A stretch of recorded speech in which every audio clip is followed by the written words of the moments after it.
енді шын айтқанда өзіміздің елімізде керемет тарихи, табиғи өте жерлеріміз өте көп, бірақ енді Шымбұлақ деген дәстүрге айналған біздің мақтанышымыз. Және де былтырғы маусымға қарайтын болсақ, тарихта алғаш рет 1 миллионнан аса адам келіпті осы Шымбұлаққа. Сондықтан да әлеуетіміз әлі зор. Бұған енді министрлік тарапынан, осы қала әкімдігі тарапынан біз бірлесіп дамыту жұмыстарын жалғастыратын боламыз.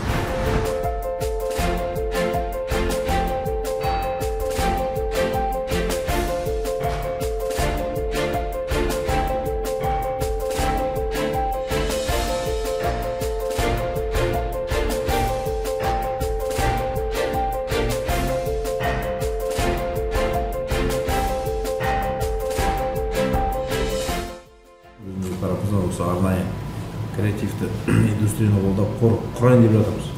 Бұл әлі жоқ бізде. Креативті индустрия бізге жаңа беріп отыр.